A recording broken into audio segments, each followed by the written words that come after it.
Bueno, vamos a ver el siguiente concepto. El siguiente concepto se trata de retardos. ¿Sí? Los retardos son muy comunes en los sistemas reales. Y los retardos son los que provocan precisamente que a veces los sistemas tengan comportamientos no deseados. Un retardo se define como un tiempo relativamente importante que tarda en fluir la información o en fluir el material en un sistema. Miremos el ejemplo de la llave con agua. Si en el ejemplo de la llave con agua nosotros tuviésemos, vamos a ver si podemos hacer algo aquí para que se vea. No, vamos a hacerlo acá.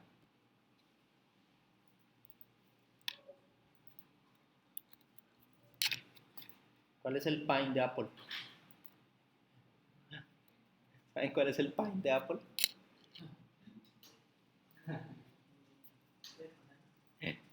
Bueno, hagámoslo entonces acá. Si en este ejemplo del vaso con agua, yo no estuviera viendo la llave, sino que yo lo que tuviese era una manguera conectada allá arriba, ¿sí? O allá arriba y la manguera baja un edificio, ¿sí? Y tú estás aquí, ¿sí? Entonces, el agua no cae inmediatamente, ¿cierto? Sino que el agua llega y se demora aquí un tiempo. A ese tiempo que se demora en que llegue el agua al vaso se le conoce como retardo. En este caso es un retardo de material, pero puede haber un retardo también de información. Por ejemplo, en las empresas cuando sacan productos a la venta y quieren saber qué tantos productos se han vendido, ellos tienen que llamar a todas las sucursales que hacen ventas que le manden el reporte de ventas, que hagan el reporte y se lo mande. El tiempo que se demoran las sucursales en recoger la información y mandársela a la empresa, a la principal, es un retardo, ¿sí? Y esos retardos precisamente son los que generan alteraciones en el sistema. ¿Por qué? Miremos que un retardo en una fábrica de venta de autos, por ejemplo. Los autos ocupan mucho espacio y una sucursal que tenga un stock muy grande de autos que no los ha vendido sino que los tiene guardados está perdiendo plata. Primero está perdiendo plata teniendo unos carros allí guardados y segundo está perdiendo una plata que invirtió en comprar los carros y que no los ha vendido. Entonces por eso el inventario en cualquier empresa, pero en ciertas empresas como los carros y otras empresas es muy costoso tener carros ahí guardados sin estarlos vendiendo. Entonces, lo ideal sería ir saliendo de los carros lo más pronto posible, ir moviendo ese inventario, ¿sí? Las fábricas necesitan saber qué tantos carros hacer, dependiendo de la demanda que haya, ¿sí? Pero hay una diferencia en el tiempo que les llega la información. Si la información de que la gente ya no está interesada en comprar ese carro se demora 2 meses, hubo 2 meses en que la fábrica estuvo haciendo carros que ya no estaba interesada la gente en comprar. Y luego va a haber pérdidas allí. ¿Listo? Entonces, espero que haya quedado claro lo que es un retraso de información y un retraso de materia. Ahora, ya tenemos 2 bucles de realimentación. ¿Qué pasa cuando incluimos un retraso en un bucle de realimentación positiva o en un bucle de realimentación negativa? Tenemos aquí un bucle y este bucle de realimentación negativa, ¿sí? Porque miren que aquí tiene un signo negativo, aquí positivo, positivo, y aquí un signo negativo, y es un bucle que arranca de acá y da negativo, y metemos un retraso acá. Al meter ese retraso, lo que ocurre es que el sistema se demora en darse cuenta que ya no está yendo hacia el objetivo. Entonces sube mucho. Cuando se da cuenta que ya no está yendo hacia el objetivo, comienza a bajar. Y también se demora en darse cuenta que ya se está pasando del objetivo, entonces comienza otra vez a subir y así comienza a tener el sistema este comportamiento. Y en un bucle de realimentación positiva, un retraso en un bucle de realimentación positiva, digamos que el retraso estuviese aquí, lo que hace es que esta curva se suavice un poquito. Eso es lo que hace. Quiere decir que los retrasos en los bucles de realimentación negativa tienen mayor impacto. Nosotros lo vemos aquí en el llenado del vaso. Si digamos que esta persona le dice a la otra persona arriba, le dice, abre la llave, entonces él abre la llave. Y él va bajando el agua. Y le dice, ya abrió la llave, hace rato la abrí, pero no ha llegado agua. ¿Sí? Bueno, esperemos un rato. ¡Pum! Comienza a llegar agua. Entonces aquí comienza a llenarse de agua, ¿cierto? Entonces, ya cuando va a llegar al nivel que él quiere llenar el vaso acá, llega y le dice, cierre la llave. Y la persona que está acá cierra la llave. ¿Pero qué pasó? Todo el material que estaba acá va a seguir bajando y se va a pasar. Se va a pasar entonces, ¿sí? Se va a pasar del nivel, o sea, la curva va a ser así y se va a pasar. Quiere decir que ya no va a llegar al objetivo, sino que se va a pasar, ¿sí? Entonces ahí es cuando le dice, pero que cierre la llave, no, ya la cerré, pero sigue llegando material, ¿sí? Lo mismo pasa con la información, entonces llega tarde, y al llegar tarde genera esos problemas.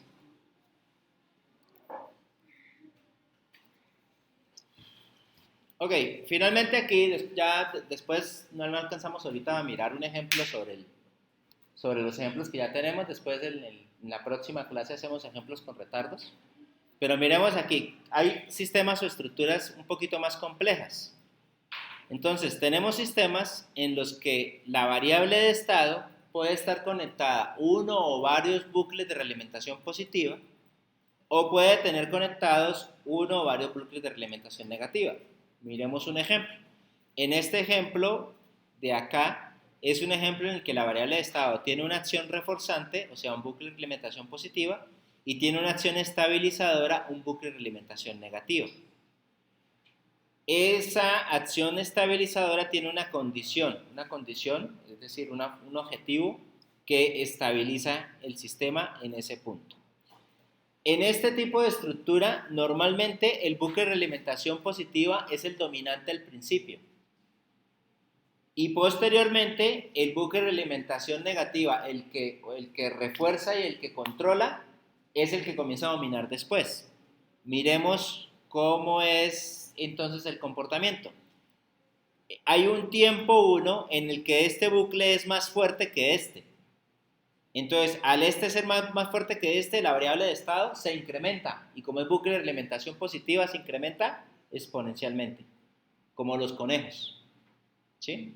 Entonces, digamos que esto es el crecimiento de los conejos. ¿Cuál sería la acción estabilizadora de los conejos? Podría ser los depredadores, podría ser la alimentación o podría ser las muertes. Recuerden que podemos tener varios bucles de realimentación negativa. Digamos que son aquí por muertes, ¿sí? Por muertes.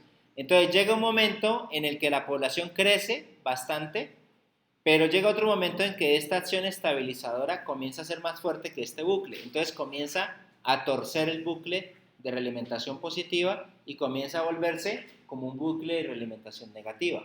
Entonces tenemos una curva sigmoidal.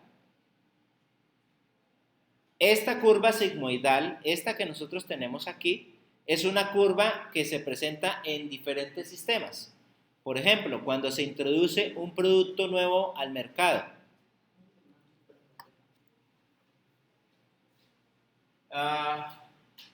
¿Recuerdan cuando aparecieron el jueguito de los Pokémon? De realidad aumentada, de realidad virtual. No, realidad aumentada. Eso fue un boom. Entonces comenzaron a comprar todos el jueguito, a utilizar todos el juego y eso hasta por el noticiero pasaban como la gente corría que para coger el Pokémon. ¿Sí? Y después de un tiempo fue pasando ese boom y ya llegó a un punto donde sí hay gente que lo sigue comprando, pero que ya no es un crecimiento exponencial. Entonces, las personas que trabajan con ventas saben que los productos se comportan de esa manera. Cuando sacan un producto por primera vez y dan en el clavo, ellos van a tener un crecimiento exponencial, pero de alguna manera el entorno le va a colocar unos límites a ese crecimiento y de alguna manera va a haber un momento en el que se va a estabilizar. Entonces, eso es algo que sabe la gente de mercadeo, pero nosotros lo podemos simular con dinámica de sistemas. Otro ejemplo, población nueva en un hábitat. El ejemplo de los conejitos. Los encerramos nosotros en una zona, les dejamos allí una que otras maticas de zanahoria y los metemos los dos conejitos y nos vamos. ¿Sí? Volvemos a los 15 días y los conejitos están felices. ¿Sí? Porque les alcanza a los dos conejitos para comer lo que tienen ahí, para hacer lo que tienen que hacer y están felices. Al mes, según el sistema que nosotros vimos, ya tienen un conejito y entonces ya son 3 boquitas que están comiendo, ¿sí? A los 2 meses ya hay 4 conejos, 4 punto algo conejos, bueno, 4 conejos, pero entonces ya como son 4 comienzan a comerse las maticas y al comerse las maticas no alcanzan a crecer nuevamente otra mata para poder dar nuevamente comida. Entonces, ¿qué pasa? Como comienzan a sufrir de desnutrición, ya la tasa de crecimiento posiblemente baja. Entonces ya la coneja no tiene muchas fuerzas para hacer muchos hijos. O el conejo no tiene suficientes vitaminas para poder tener más hijos. Entonces comienza a regularse. Hasta que llega un punto en que ya no tienen con qué comer. Entonces, ¿qué pasa? La población deja de ser exponencial y comienza a regularse. ¿Sí? Y si los conejos fueran como los conejos de las películas terroríficas, comienzan a comerse entre ellos, ¿sí? Hasta que queda solamente un conejo, pero incluso ese conejo muere también, ¿sí? Porque los recursos no son infinitos. Y eso es lo que pasa con todos los sistemas. Hay una acción limitante siempre para el crecimiento del sistema. Entonces, den cuenta que aquí tenemos isomorfismos y tenemos patrones que podemos encontrar en diferentes sistemas.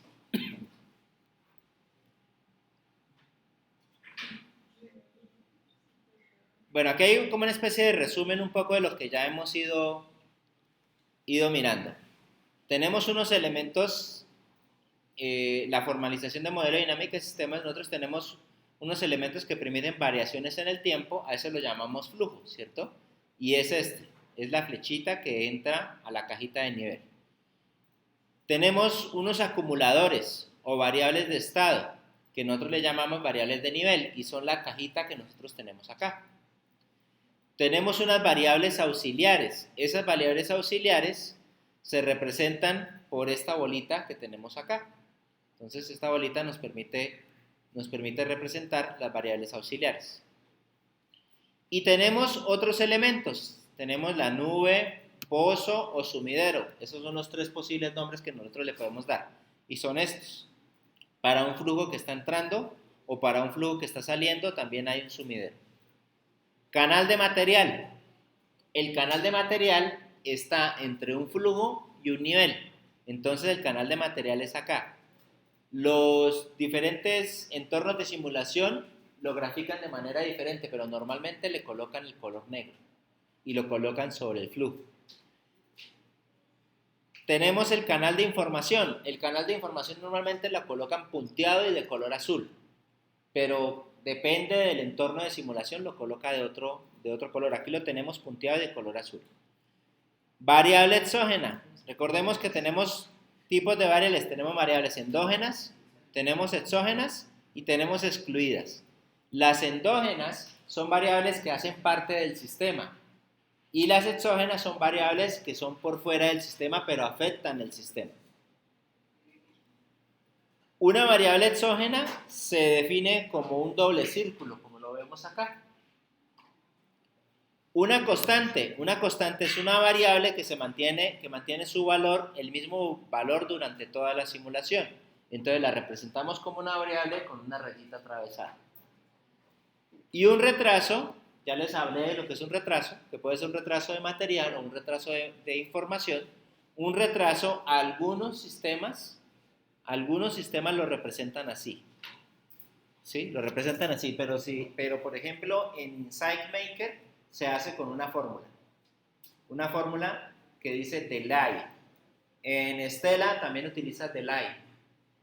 En System Dynamics también utilizamos otra función, pero hay otros simuladores que lo hacen con una gráfica. Lo importante es saber en qué consiste un retraso.